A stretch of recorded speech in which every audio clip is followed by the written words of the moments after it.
This is Jamie Drummond for Good Food Revolution. I'm here with Executive Chef Michael Moffat in Ottawa.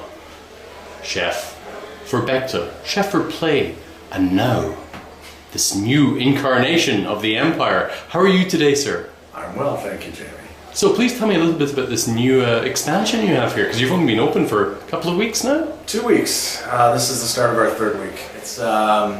This is Gezellig.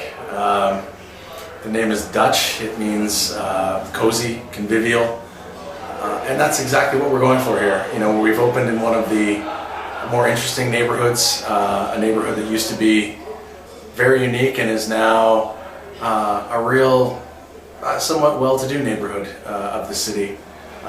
As the city grows, we find ourselves more and more downtown, and it seems that our neighbors have been craving a restaurant of a caliber in the city or in their area for quite a while. So we came across this. I mean, we had been planning on opening a restaurant, but we opened downtown restaurants, so this was a bit of a stretch for us. And all we've tried to do is create a very neighborhood place, a place where people can walk to, have a great meal, some good wine, and great hospitality that's in their own neighborhood. Now, what do you mean by a neighborhood restaurant? Does that mean you're serving pasta and meatballs? What does that mean? No, I mean, my food tends to be fairly personal. You know, with Beckta and Play, the menus are very unique. Play being a small plates place, Beckta being fine dining. This is sort of, if there was a middle, this would be in the middle. This would be an approachable place with a fairly generous price point, with familiar feelings, familiar comfort. Foods that aren't meant to shock, they're meant to enjoy. Saying that, there was an interesting menu choice this evening. I had the sweet bread carpaccio. Tell me a little about that, because I've never seen that on a menu ever. So sweetbread carpaccio, this was one of my probably more creative moments.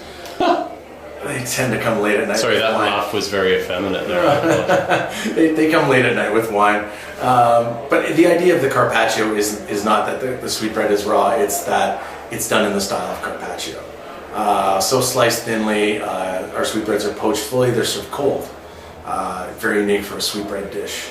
The texture is hopefully one of very tender veal, you know, in that sense, but what we've done is we've taken the flavors of carpaccio, you know, and this one in particular we've done in sort of a puttanesca style with some acid, some capers, some tomatoes, some things like that. Was that like a tapenade that was underneath? Yeah, exactly. Yes, yeah. This is olive tapenade with anchovy. Yeah. So very classic puttanesca flavors, but it brings some bright acidity to that dish because, you know, sweetbreads can be quite earthy, and you know, they're almost like mushrooms in that sense, in that they react better when there's other complementary items or contrasting items available. In your perfect world, what would be the wine match for that?